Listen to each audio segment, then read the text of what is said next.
You're listening to Rendezvous with the Writer with Bobbi Jean and Jim Bell, only on LA Talk Radio.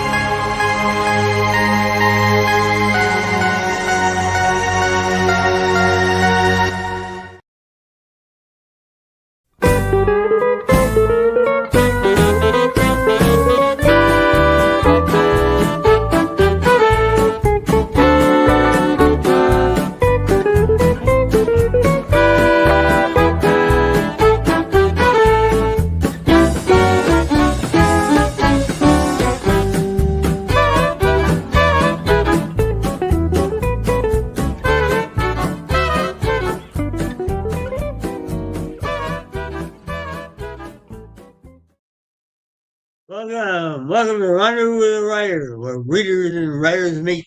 And story is everything. We're your hosts tonight, Jim and Bobbi Bell. You've just been listening to the Hot Texas Swing Band, our friend Alex Dormont, playing those tunes.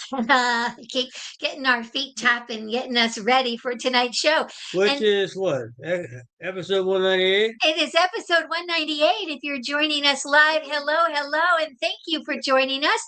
If you're catching this on a replay or the audio off of Podbean, we are delighted that you are joining us when and wherever you possibly can. Jim, who is our guest tonight? R.G. Stanford. Oh. We're calling her Robbie. Robbie to her friends. Oh, hello. A year ago, almost to the date, Robbie, we talked with you about the first book in your series, The Brothers Brown, A Family Saga, Part 1. And tonight, we pick up where that left off, and we had lots of questions. And here we're doing the Brothers Brown Saga, A Family Saga Part 2 for the sake of the family. And we're just so happy to have you with us, Robbie. Where are you joining us from tonight? Orlando, Florida. Oh, the home of Disney. Where it is crazy hot. Is it crazy hot? It is crazy hot. We had a heat index of 112 today.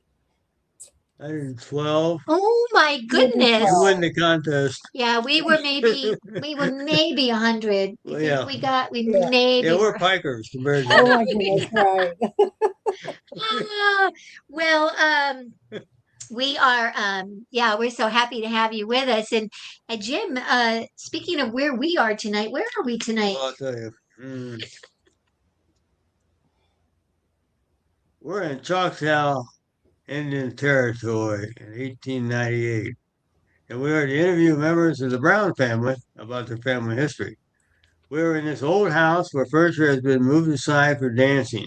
It's very crowded, but people are having a great time. But wait, a couple of guys are squaring off. A knife is pulled, shots ring out. Now it's a melee with at least 8 to 10 people. You can't tell the good guys from the bad guys. You know, Bobby, I thought this was just going to be another story about a few kind-hearted relatives from the past. It's not. It's not. That dance scene, you've got to read the book because Jim lifted it right from the story, didn't he, Robbie? He sure did, boy. Oh, my goodness.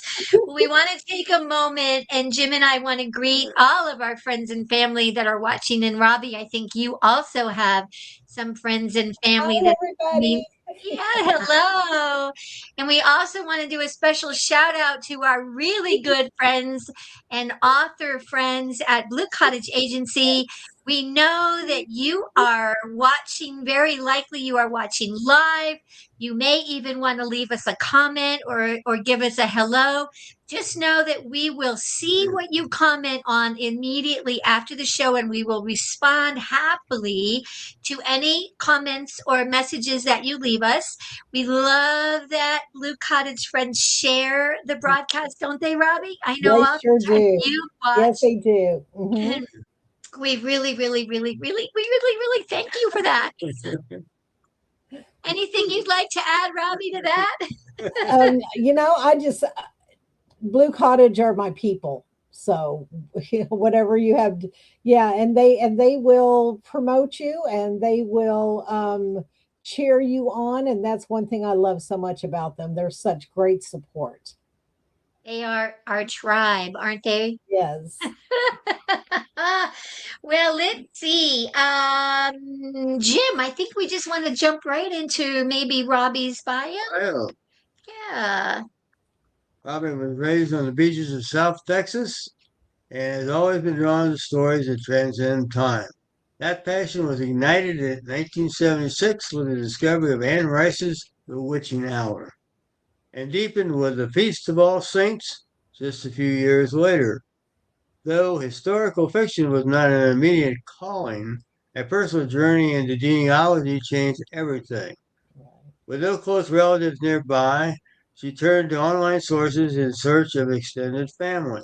That search became a 20-year journey through genealogy websites, federal census records, and the National Archive and old newspapers.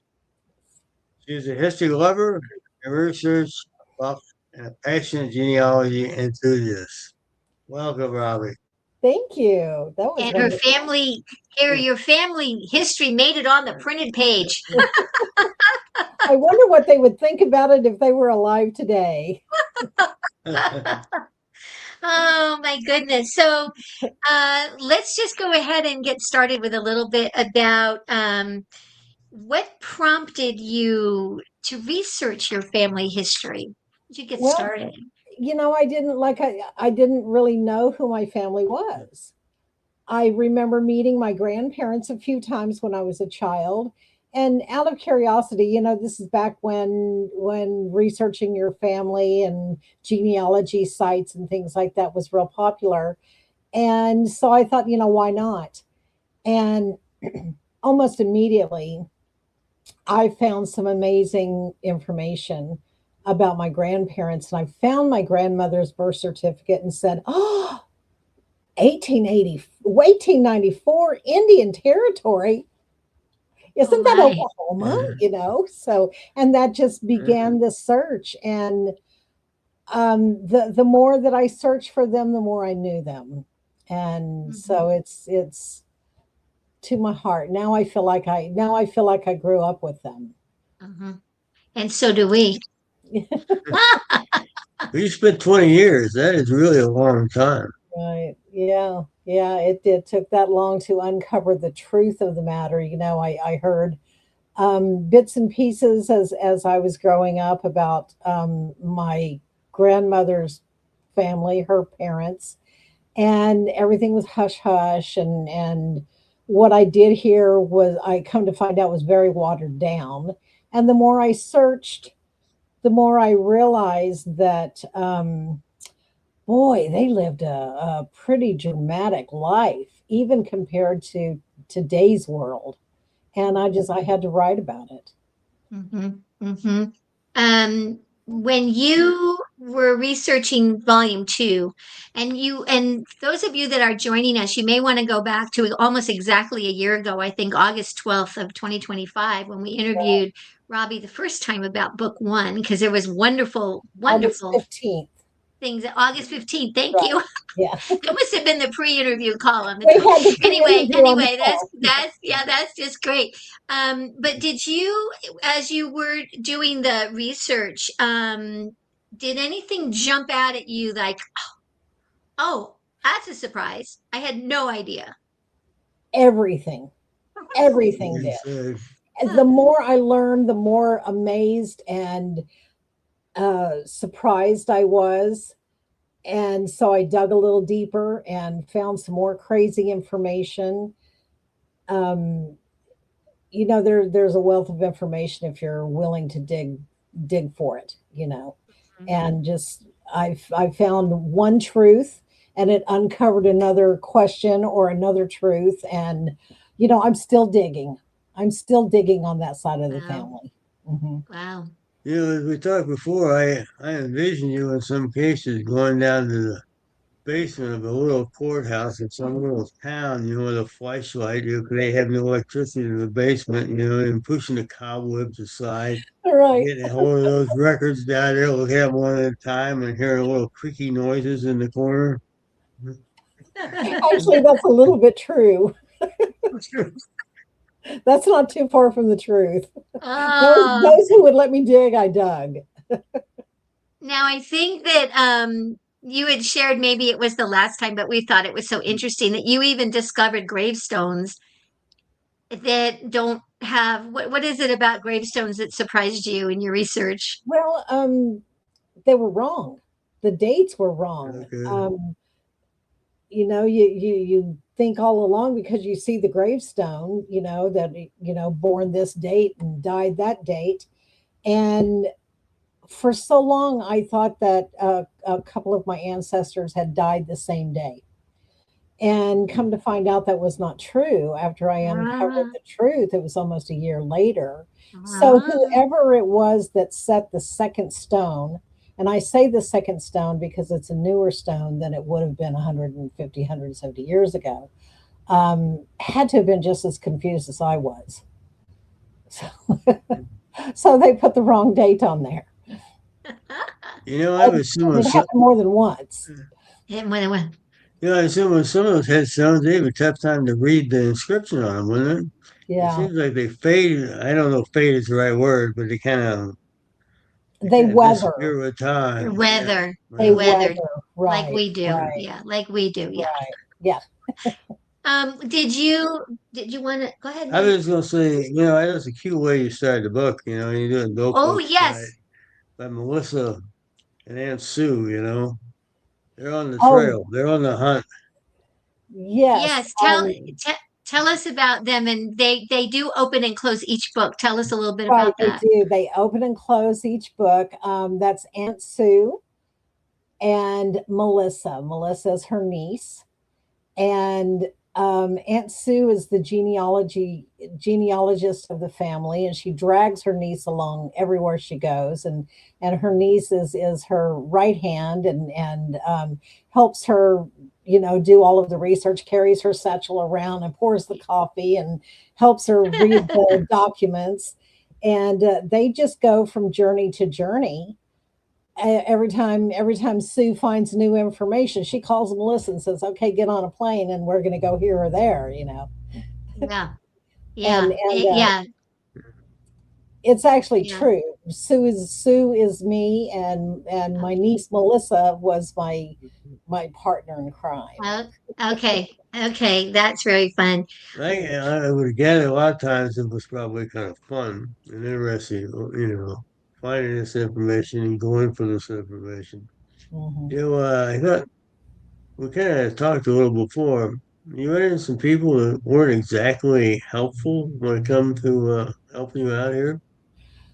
Yeah, some people just don't want to, especially when you come to them and go, "Oh, I've been searching for so many years and I'm looking for this and that," and then they get overwhelmed. I've Uh-huh. learned to not do that. I've learned to go into a conversation very gently when I'm talking to librarians and people with the archives. But this time around, I wrote the whole book years ago, and I wrote some. I didn't, how you can't put out a 900-page book, Yeah. so that's why I broke it into sets of three and into three. So the majority of it was already written when I came into book two, so it was a little bit easier, and I'd made a little bit more friends, and so it wasn't so hard this time. Yeah. Yeah. Were Yeah. there any family members still around that really weren't too excited about you doing this? My family, Yeah. Yeah. um, they weren't really excited about it. I think they were more confused as to why I was spending all this time until I started telling them the story. And then, then how did you find all of this Ah, information?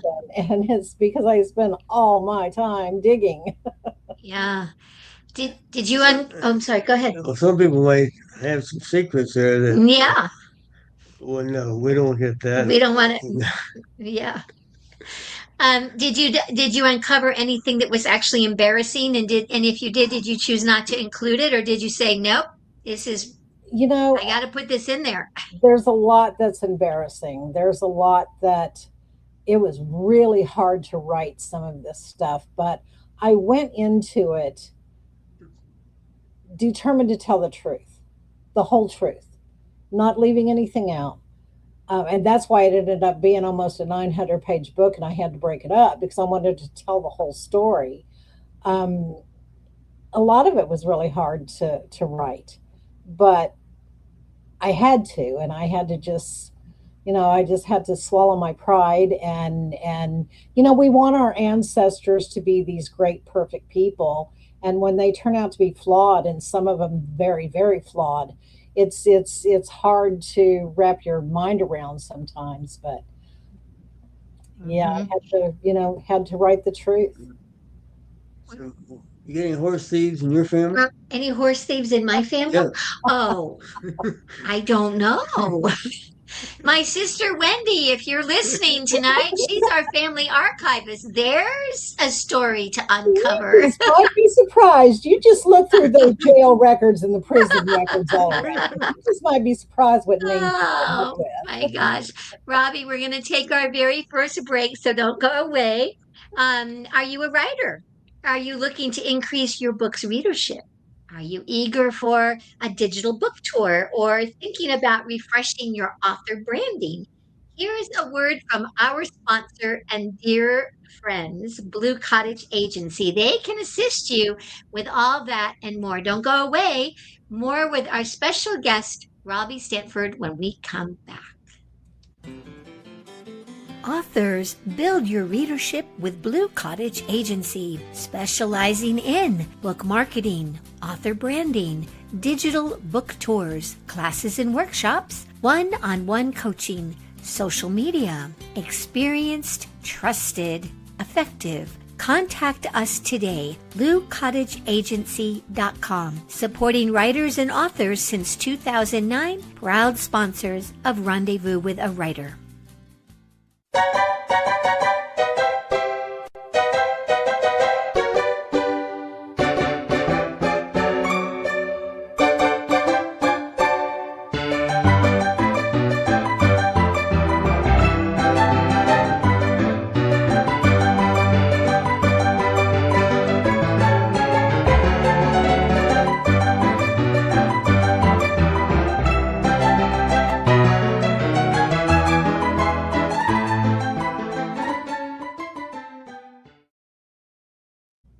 Welcome back.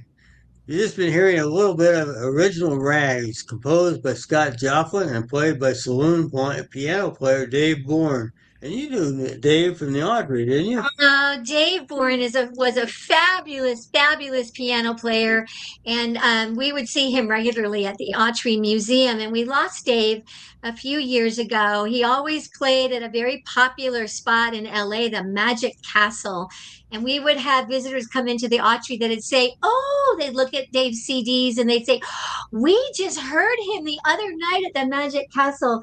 And he performed at the Santa Clarita Cowboy Festival regularly, and just a dear, dear man. And we went looking for music, Robbie, for tonight's show, and learned that ragtime was really coming into its becoming very popular in the 1890s and forward. And so we have another ragtime piece in the next show, but in the next segment. But we just want to give a call out to Dave Bourne, thanking for him for, what do they say, tickling the ivories. What a great tune. It's a wonderful tune. We know that the Brown family would have heard this music. They would not. Right. It would not have been unusual for them. So You chose anyway, perfect music. do you want to get us Tell us started? just a little bit about the storyline and kind of where it takes place and the time period. We'll hold up the book again. Yes. So go ahead and let our, especially if these are our folks hearing about these books for the first time, Mm. tell us kind of, This happens little, in yeah. right. This happens in the 1890s, Indian Territory, which is now Oklahoma. It is set between Fort Smith, Arkansas, and the Texas border. That's where the majority of it happens, in the Indian Territory. It's a beautiful, beautiful country. Any specific locations within that area that you'd like to Right. call out or highlight? Poto, Oklahoma is where my family lived. Poto, and then just a little bit south of that is Worcester. That's where the family owned a hotel. And then down to where is now Soper is now near Durant. Oh, Durant. Right. And Yes. that's where the Choctaw side of the family was from. They had a cabin on the creek there on Bachito Creek. And so pretty much just central to south Choctaw Nation. The Indian territory was broken up into nations, and they lived in the Choctaw Nation. We have a little bit Kansas City. I think it's mostly sort of traveling there and a little business there and then back again. This is And so Fort Smith sort of makes a bit of an appearance here and there right. too. Fort Smith Yeah. is 30 miles from Poto, and that's where the hub of everything was. That was the big city to them was Fort Smith. Liquor was outlawed in the Right. nation, so you had to go there or into Oklahoma territory to get it. So that's where everybody went, and it was a short train ride. Why don't you talk to us about the Choctaw connection? Because I guess Choctaw started in Mississippi, maybe Alabama, Louisiana, and when they Alabama, got right? Alabama, Louisiana, Mississippi was the Choctaw Nation. And in 1830, uh, Andrew Jackson um, had them moved. They signed the Treaty of Dancing Rabbit Creek, and my family was within the very first group of people who were removed. As a matter of fact, the Trail of Tears, what you hear about the Trail of Tears, on my family's land were the very first steps of the Trail of Tears. Right. So that'll be my next series that I write. So from the Trail of Tears, they ended up in Oklahoma, and that's where they lived from there on, Mhm. just in that small area. You introduced because you do have members of the Choctaw community that are married, that are within the families of this story. But you give us an opportunity, a little bit of an opportunity to sort of learn a little bit about Choctaw. I don't know that I want to say traditions necessarily. Culture, There, yeah. there is a scene, and we don't do spoiler alerts, but we are at a funeral of a Choctaw member, Mhm. and a cup and saucer are broken. Can you tell us a little bit about that tradition? That was very Right, moving to me as right. a reader. And to me too, when I learned that, I had to write that in there, because what a wonderful tradition. When someone died in the Choctaw culture, they would break their eating plates, whatever they ate from, or their cup, so that no one else could ever use it. And a lot of times they were buried. Um, Early on, they didn't bury people, they actually burned them. They put them on pilings and burned them, but a lot of times those things were with them when they were wrapped and buried. I thought that was amazing. Yeah, yeah. And there are there's some gatherings, some ceremonial dances, some moments of joy, and of course, like with anyone, moments of sorrow.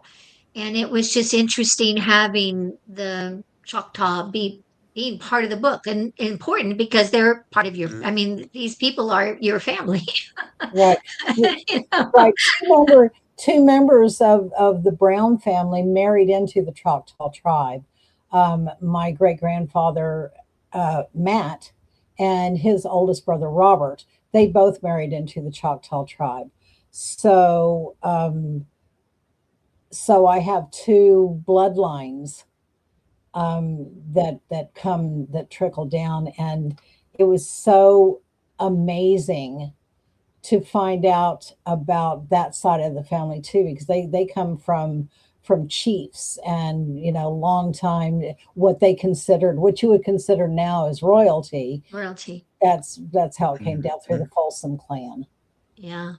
Well, yeah, it seemed like such an interesting blending of families, and I thought, it seemed very natural for Yeah. intermarriage between Native Americans and white folks, and we actually like in certain parts of the country that was so that never happened, or Yeah. we're discovering this for the first time, and it's been going on for a long time. Yeah. Oh yeah, Yeah. yeah, for a Yes. long time. Did you in talking to you the other night, we thought about, you're writing the truth. You are writing the truth. Mhm. But sometimes the truth is ugly, isn't it? Yeah, sometimes the And truth is very hard. how is that for you as a writer to uncover truth and decide I have to I have to write it? Some of it's really, really hard, and I have to pull myself away from it sometimes, um, or I have to disassociate myself with it, as though it's people I don't know, as though it's Mhm. people that I'm just writing about somebody, and I just want to write the history. That's where I have to put myself, because some of it's really, really hard and Mhm. really ugly. Mhm. Mhm. You got family tree, Browns, Hearts, Folsom, Walkers. I want to tell you, by the Lots time of I tree. got to the Hearts, Walkers, I was writing, but I hadn't kept on keeping up. I had to create little tree, and then I had to, oh, the walker. Okay, they marry. Okay, they. In part three, I will have a big. I want it to be a fold out, to where when you open the book, then you have a fold out family tree of both Yeah. sides of the Yeah. Browns and the Hart clan. Yeah. There is each book.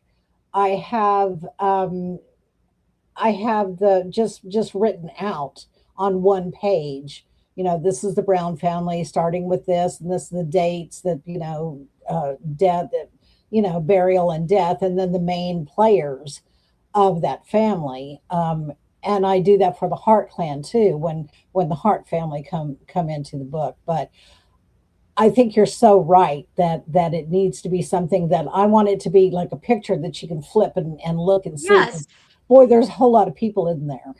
Yes, and some there's a lot, but then some, like Willie Walker. There's some, and Dave, it's Dave Roebuck, Dave and Roebuck. Steve. Yeah. So, yeah, where I kind of go like, okay, now wait a minute, Roebuck. Okay, so okay, and so I'm flipping back. It's not a criticism, Robbie, at all. I think it actually, It's a as lot of readers, people. we get involved, and we Yeah. become a little bit like researching our own, Mhm. I want to know. Fine. Yeah, I want to know now. Wait, I don't think I remember about the I Roebucks. that's what I was thinking when I was reading. I said, wait a minute, I can't keep track of my own people. Reading. So readers, if you like a little mystery as you go along, you will enjoy this. Let's talk a little bit about some of the, I'm going to call them, or we're going to call them, sort of the threads or the stitches that connect all of these various people and various episodes that you use. You want to just take a moment and talk about that? How I pieced it together. Yes. Um, well, I know the truth of what happened because I can find the legal documents and stuff. And then I read a lot of, I found every letter that I could find written in that time period in that area. Hmm. Not from my family, but just if Yes. it's online, I Others. want to read it.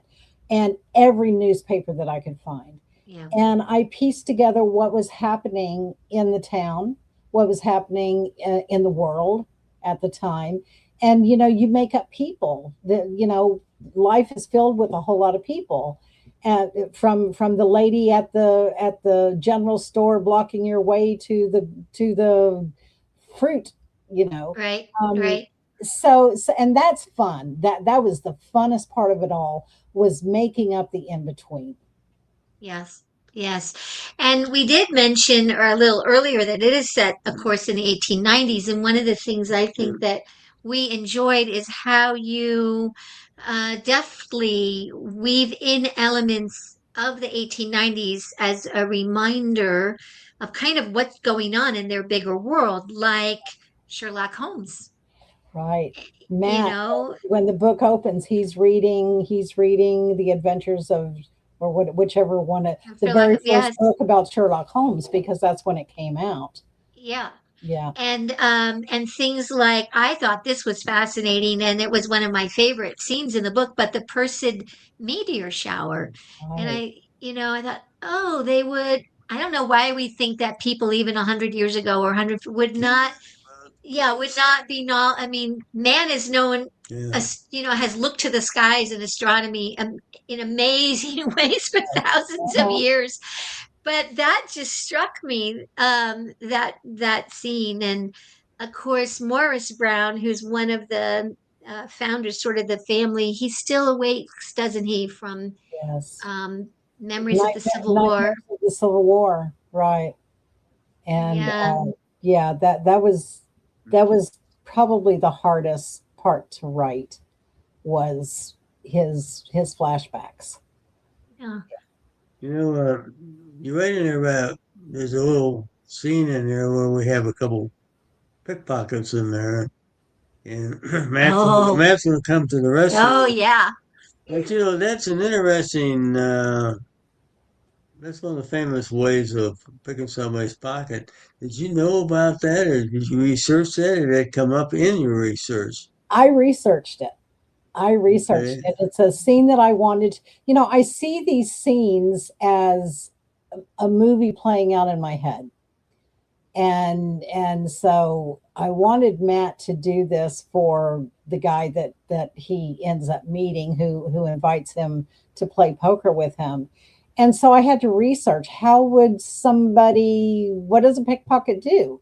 And I just did a whole lot of reading, and what I read, and I'm over here, I'm writing and I'm reading, going, okay, they would do this.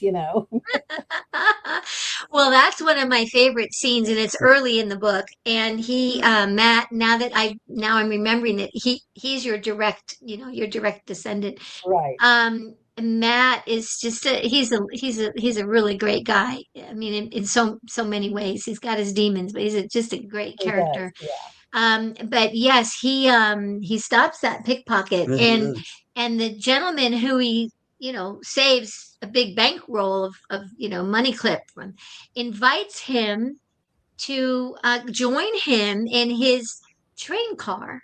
And Right. I thought that's just one of my favorite scenes, Robbie. So tell us about a little bit about that, because that train car also gives us a little bit of the 1890s. But that's just to tell us more about that scene. And That's a that's great that's scene. why I wrote the scene like that, because in researching trains, because that's how people got around then, you were either on a horse, in a buggy, or on a train. And the family came to the Indian Territory because Robert started working for the railroad. So I had to learn about trains in that day. And the Pullman cars, the fancy ones. That's the ones that I like, lined in velvet and all of the Ah, crystal glasses. And, gorgeous. and so I just had to write Yeah. it. This is what I saw in my mind, and of course, looking at hundreds of pictures on the internet of what one would be like. What Yeah, one would, and that was so much fun to write. It's in my absolutely. head. I wanted to be there. Oh, and there's a poker game going on, and Matt's just very, he's just quiet, but he's following his brother Robert's advice, isn't he? Right. And what is that advice he gives Matt that follows Matt all his life? Play the hand. No, I'm getting it wrong. It's Play all the right. man, not the hand. Yeah. He's like Yeah, Sherlock Holmes, very yeah, observant, and he doesn't let you know that he knows, does he? Right. And that scene that's one of my favorite scenes. Where that poker face idea comes from. The poker face idea. Would you be good at that? No, I would be terrible at that. I And wouldn't be that good at it at all. the little bit that we're in the car that one time, when they're in the car, Robbie, I just think back to Wild Wild West, that old, wonderful show of James West and Artemis Gordon, and they Right. travel every time they have a new assignment. They get in a car that's kind of probably not quite as luxurious, but That one. I just was reading that scene, and all of a sudden, I was with James West and Artemis Gordon. I'm gonna have to watch that. I never watched that as a kid. Well, it I'm gonna always have to watch starts. it. It always sort of like Mission Impossible. We have a mission. It always starts Right. with like they've been given an assignment and they get on their train car. Well, that's my memory. 60 years ago, probably. So, we're gonna take another short break, and we're gonna step away for just a moment to tell you one of the places that you can order the books of many of our author guests, including the Brown Brothers Volume 2. Find our books on our Out West Shop affiliate page on bookshop.org. A little music, and we'll be right back. Don't go away. Story is everything. Find a great one on Out West Shop's bookshop. Go to outwestshop.com. Find books and CDs on the menu. Choose Shop Out West on bookshop.org. Browse through featured authors on Rendezvous with a Writer. Explore curated book lists and our featured picks. Add in note cards, calendars, and jigsaw puzzles. One-stop shopping for great gifts. Use the search box to find thousands more titles. Make the switch. Your purchase supports us as independent booksellers. That's our story.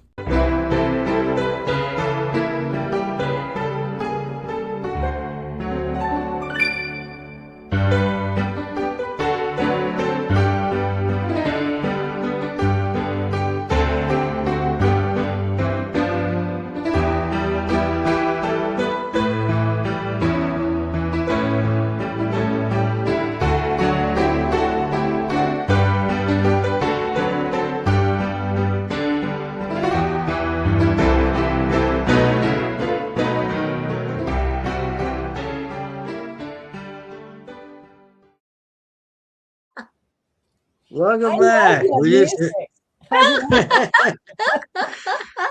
it's a clip of Sweet Rosie O'Grady, with her friend Dave Bourne.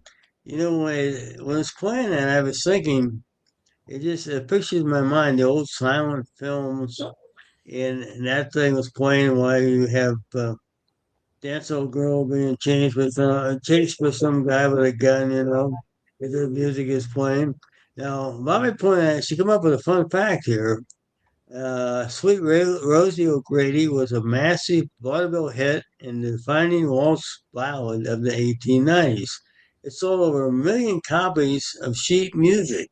That is amazing. Wow, that is Amazing. Yeah, that is that's just amazing. Oh, I'm so glad you enjoyed the music, Robbie. I'm so glad. I'm going to listen to it as I'm finishing up. I'm going to listen to it to help me finish up part 3. It's perfect. Oh my goodness. Well, this is the part of the program that we love to talk a little bit about characters. And Jim, you have a favorite question you always love We to start always with. ask, we know you got total control of the characters, but do they ever surprise you? They all surprise me. Every one of Okay. them surprise me. And they talk to me. And they talk to you, all right. Yeah, they do. They talk to me. When a lot of times I'll sit in my car. I'll go driving if I need to figure out a scene, if I'm trying to figure out Yeah. what to do next, or how a person would talk or what they would say. And it comes to me when I'm driving. And a lot of times I hear their voice in my head. And, they'll correct me. If I'm thinking I should write this thing, they'll correct me. Oh, no, that's not what I would do. This is how it should happen, It's kind of eerie, isn't it? It's kind of eerie, but it works. Oh, you go, okay, I'm typing. Okay, I got that. Okay, what'd you say? Oh my goodness. Let's see. Jim, do you want to just go ahead and Well, it's just that dialogue question. Is okay. dialogue ever, obviously, it's easy for you, but is there a challenge sometimes to fit in the right dialogue with the right character? Yes. Um, I listen a lot to old recordings Ah, of people. I read a lot of old letters. The newspaper is a great place to find. They didn't have in the newspapers. They talk just like we do. Just mhm. we'll just go out, we'll just kill that hog, and so you can get the dialect just from Yeah. reading the local newspapers. The more local and centralized local it is to small towns, the Sure. better you're going to pick up that dialect. And so that's where I get a lot of it, is just by reading the newspapers. Yeah, yeah. We want to talk about math? Well, Or you excuse have me. another one? No, you just call out a name. This is Robbie. We're just going to be able to call like two or three names out. Just We give us a asked little about math. short. Just give us a little short sentence or two. Right, yeah. Okay. Matt. Math. Tortured, wonderful man. Yeah, yeah. How about Albert? Albert. Oh, we're Oh, like, a gentle, gentle soul, oh, but a hard time protector. Don't mess with him. Don't mess with his family. yeah, Quiet guy, handsome. yeah. He's the most handsome of all of them. Yeah, how about Soki? Oh, Is it Suki? Suki? Say, Suki. yeah, say her name so we hear it correct. Granny Suki. Suki. She is Milla's. She is the Milla's grandmother. She is the most traditional of all of the Choctaw in that area. Um, she still wears skirts made of rawhide. Yeah. And this is where she shaped Miller. She shaped Milla. No. But she's a no nonsense woman. I mean, Oh she yeah, doesn't take Yeah, anything off of anybody. yeah. no. She's full And she's rounded. really small. And she, um, another character that I did fall in love with. I wasn't sure that I would, but she turned out is Abby. Abby, Abby, Abby, Abby needed rescuing, She and sure did. Albert rescued her, and she found true happiness. She did. She And found true happiness with the Brown family. it could Mhm. have, she could have not had that spirit where she Right. could use her or but she just that family grabbed a hold of her with all the love in the world and she felt it and she gave it back. The scenes with Abby are just wonderful. She was loved for Oh, the first time in her life. in her life. Mhm. Yeah, and she Right. knew it, didn't she? She She knew sure it. did. Yeah. Yeah. What about Pete? Pete. Oh, Pete. yeah, Pete. Pete Pete. was adopted by the Brown family. He had been abandoned by his family, and when he was 8 years old, he was a little Negro boy, and the Brown family raised him as their own, Yeah. and they didn't care who said what about it. And I just love that about them, Love and that's them. true. That's a true story. And Yeah, that happens in book one, and then we meet Pete again in book again in book two. two, Yeah, right? we bring it there. Well, you know, One more. to me, it seems like that was more common in days gone by than it is now. Taking care of. They didn't Yeah, think a thing about it. Yeah, yeah. they Today just. we'd have to have Mhm. psychologists and everybody else I helping her know, out. isn't Is that this the right terrible? Right. decision? Okay, one more quickly. One more. Well, this is just a minor character, but the sheriff, Oh, the sheriff. you Sheriff got me Deeds. not liking him real quick. Sheriff Deetson's a dirty dog. Yeah, yeah, Yeah, he is, and yeah, we have to have one in every book, don't that's we? right. He is a dirty dog. We have been having so much fun with music that Sam, if you're listening, just go ahead and give us St. Anne's Reel. It's just short. We'll be right back.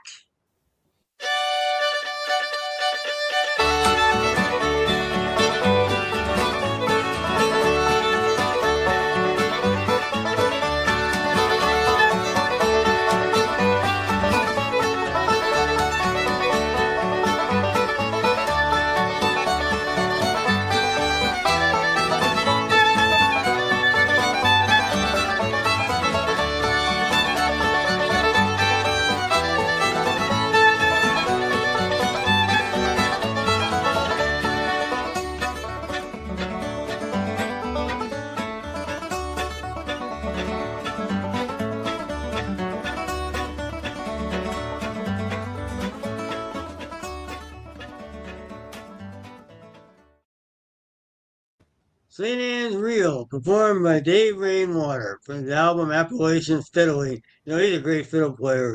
We used to have a store at the Santa Clarita Cowboy Festival every year. Dave was right on the boardwalk. They would come and play with friends, yes. Everybody come up to listen to him. Well, we wanted to do a reel because the book kind of ends just as Volume 1 did with a big dance, and I wanted to try to also get in something that they might have been dancing to. So that's just that little heads up. So we're back, and now we're gonna wrap up with you. I can't believe how fast the time went, Robbie. Already. Oh my gosh! So go ahead, Jim, and ask her some questions. Like, what are we working on next? Next, I'll be putting out book 3, hopefully by the end of the year, and that's going to be the final installment of the Brothers Brown. The next project is to write a series. I go into the 1830s and I write a series about the Choctaw side of my family on the Trail of Tears and the signing of Dancing Rabbit Creek. And I'm already researching that, and I've already written about three or four chapters of it. Wow, taking us in a whole nother sort of story, like a prequel. Yeah. Right, yeah. Yeah. Wow, that's talk about research. So where can we find you? Where can fans get? Yeah, you can find me Robbie or RG Stanford author on Facebook. I'm on, I have a YouTube channel where I love making my own trailers. And you can find my books on Amazon. Yep. Very good. And then I'm just going to hold them up again. Tonight we were talking about part 2, the Brothers Brown Family Saga for the Sake of the Family, part 2. You can also get this at bookshop.org. And then part 1, the Brothers Brown, A Family Saga, part 1, for the Sake of a Brother. 2 very engaging, very readable, really just thoroughly enjoyable books. They are. And Jim, in fact, you have a quote. We have a quote from the book. This is about our main character, Matt. Matt's just going to a cattle auction, and he's been reading a book on the train. And Matt's thought about this book he read on the train to identify him with Sherlock Holmes. In many ways, they were the same. He and Holmes both possessed an ability to notice fine details that others would deem insignificant. Their keen observational skills gave them an edge in deducing people's motivations and actions. Holmes uses his talent to catch criminals. Matt uses his to clean out poker tables, just as his brother Robert had taught him. Different objectives, same skill set. Oh my goodness, Robbie, so much fun. So much fun. We want to thank you for joining us. We want to thank all of our friends and family that were watching this evening or you're coming along down the road. We want to thank Blue Cottage Agency. We're so eager to see what all of you have been chatting about while we've been on the air.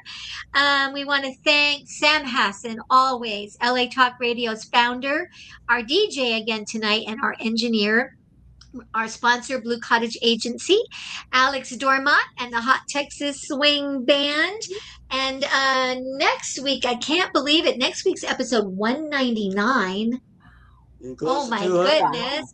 And it will also be my birthday, but we'll just say that now because we won't celebrate that. Happy birthday a week from now. Happy birthday to you. Yeah. Chuck Walsh will be joining us with his book, The Isolate, The Saga of Nick Grindstaff. Chuck has written other books. Black Mingo Creek was a phenomenal book I had the privilege of reading back when we did the Writer's Block radio show. And Chuck had actually asked me to write a blurb, which is on, I think, the cover of that book. So as soon as this one came out last fall, he said, oh, I would so love to be on your show. But this was the first open date we had. So, Chuck, if you're watching tonight, we can't wait to see you next week and celebrate my birthday and episode 199. Do you have a final thought? Well, as we always say, it's always a great day out west. Keep writing. We'll keep reading. We'll see you down the trail. Good night. Good night, Robbie. Thanks, Robbie.